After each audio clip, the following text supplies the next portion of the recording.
அனைவருக்கும் வணக்கம். Good evening everyone. Thank you very much to Canadian Parliamentary Tamil Friendship Group to invite me here and given the chance to share my war zone experience. I grown up in small area in Sri Lanka, Tamil village. From my age 8, I think it's 83, Black July, it was very big genocide among the Tamil civilian by the Sri Lankan government. So from my age 8, I was displaced several times, more than 30, 40 times, to time, place to place, without food, without medicine, with the fear of selling, bombing and aerial attack. I couldn't continue my study because of the displacement and the war. Not only me, there are several people, several students cannot continue their study. Somehow I finished my medical school. I started work in the Eastern Province from the 2006. The final war started at the time. So one of the places, the Eastern Province called Mudur, Sambur and Vaharai, there was more than 70,000 population.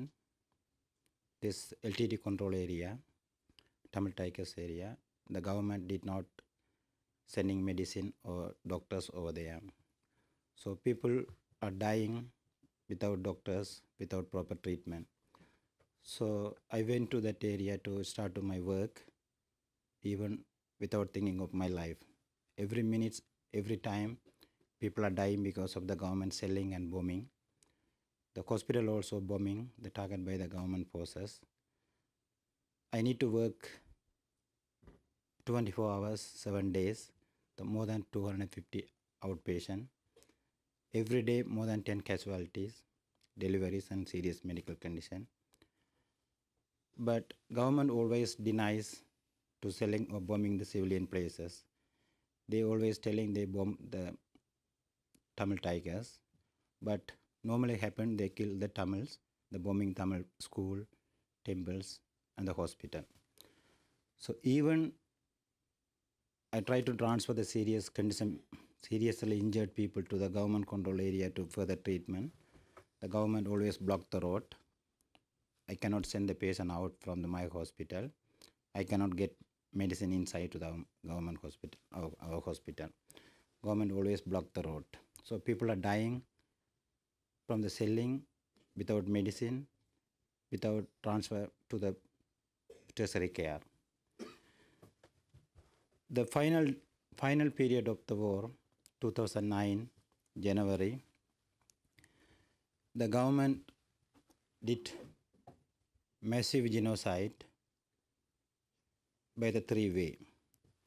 They announced only 80,000 people are living in the war zone, but actually more than 300,000 people were there. Before 2009, all NGOs like Red Cross, UN, UNICEF, Oxfam, our record, everything says more than 300,000 population. But 2009 January, government announced only 80,000.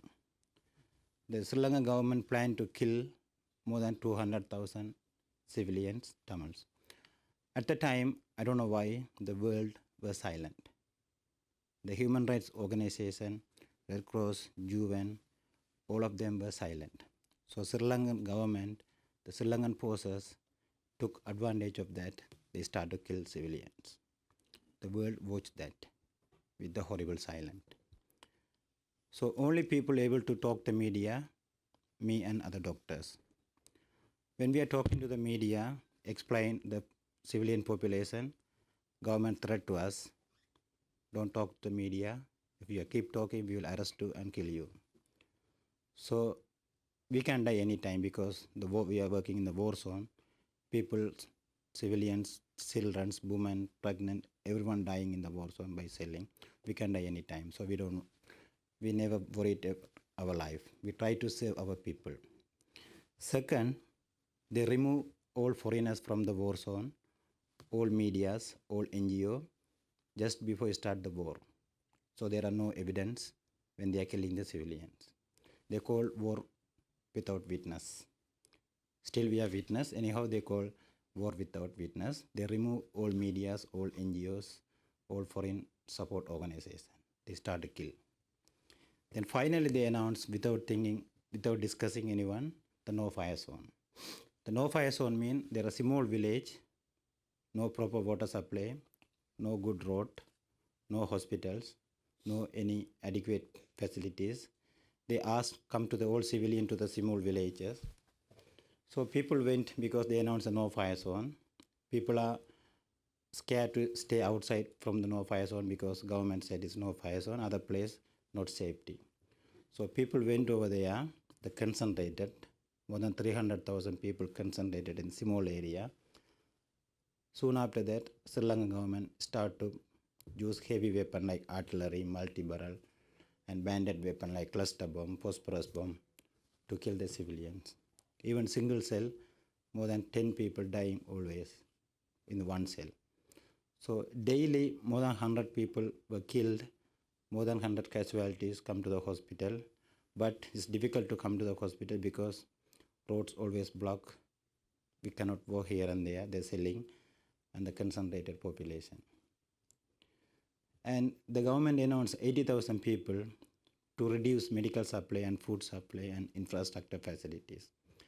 When we are working in the hospital, we are not receiving any medical item from the Sri Lankan government.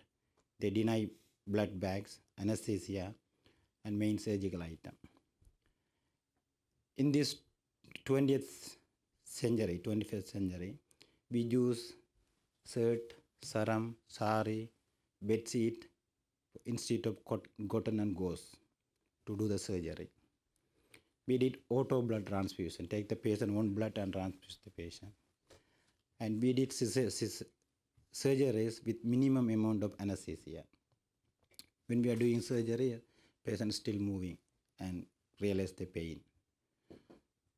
So after that, we manage our hospital. The patient, we allow some patient to die because we have no anesthesia, no blood bag. One day, one pregnant woman came, nearly 9-month-old pregnant. She got blast injury on the belly. When the bomb piece came out, other side, baby's can came out, but mother is still alive. So we have no blood, not enough anesthesia to do the surgery and remove the baby out. We let die that pregnant mother.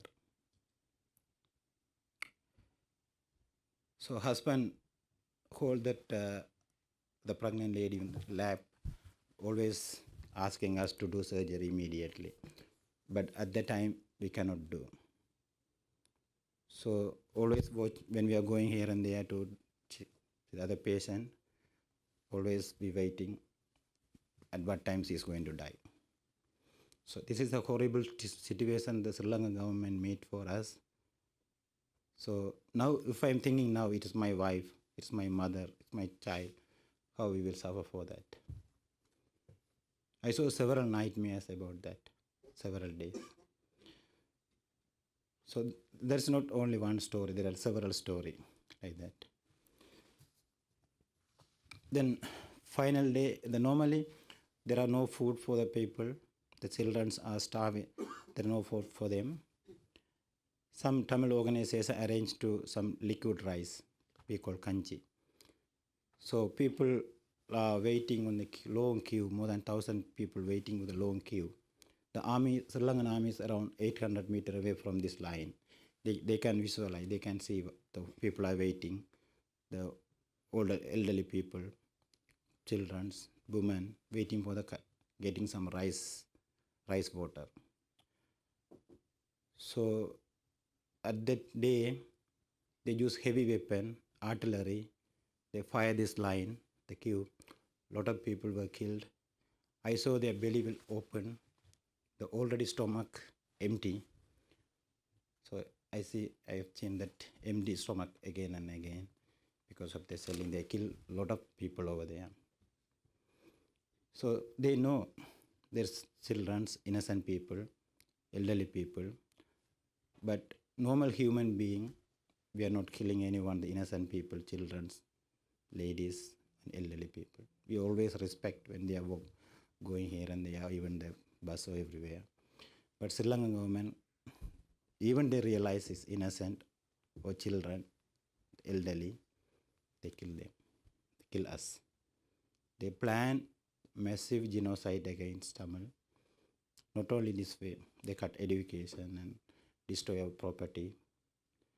So more than 300,000 people affected that area. More than 40,000 people were killed within 4 months. A lot of people got amputated. One day, when I checked in the operation room, I saw 7 amputated leg in the dustbin. One day. Always our operation theater filled nearly 1 inch blood on the floor. There are a lot of debris with here and there. So this is daily, 24 hours we had to do operation. Our doctors were work nearly 18, 20 hours a day. On final day, the May 15, I got blast injury. Soon after the injury, army came to our place and they asked all of our people with me and other doctors come to the army control area. Then they separate me from my colleagues. So they kept me in the army hospital. My lungs filled with 1 liter of blood. My right arm totally paralyzed, the nerve damage. I expect, because I was the government doctor, they will treat me immediately after that.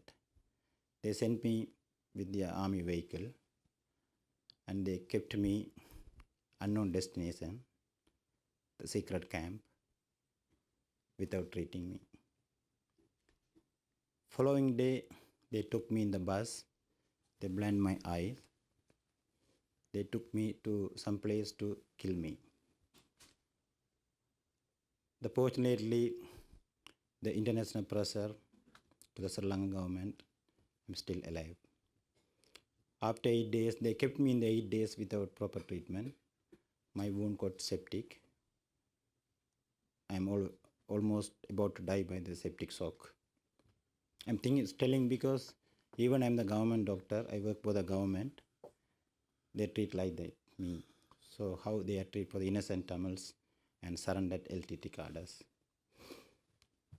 So finally they kept me in the 4th floor in the jail. The 4th floor means very torture place in the world. They have one place in Sri Lanka they call 4th floor, the highly torturable place. From that, they have to do surgery immediately for me because my arm nerves totally damaged. They postponed my surgery for 3 months because when we are in the war zone, we gave the statement to the media. We are dying because of the Sri Lankan government selling no medicine, no food. We always given to the statement to international community, BBC and Canadian radios. So Sri Lankan government, they don't like that one. They threat to stop to talking to the media. So when they did, they arranged a press conference when we were in the jail. They threatened us to recant our previous statement. Otherwise, they will keep all other doctors more than 5 years in the jail. And we fear about our family threat too, family in danger. And for me, they postponed my surgery. So if we are not accept their agree for that, they will never going to do surgery for me. And they may keep more than 5 years in the jail. So we went to the press conference. The Sri Lankan government arranged for that. And the media people, most of the media came from the Sri Lankan support media. They asked some question. So we recant our statement. Then only they did surgery for me and we were released. Then only I had several problem and threat by the paramilitary group and Sri Lankan military intelligence. then I felt the Sri Lanka is not good for me, for my personal safety life. Not only for me, there are several people escaped from Sri Lanka because of personal threat.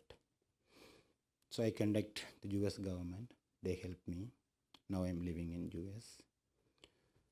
So the problem is not started like around 2009. It started more than 40, 50 years. But now this war is over. There are some problems still going on over there, the bombing and attack church and places. But our Tamil problem, genocide, is still continue in different way. Now we are expecting. I realized in 2009, the human rights organization, foreign countries, is failed to save Tamil genocide. They failed.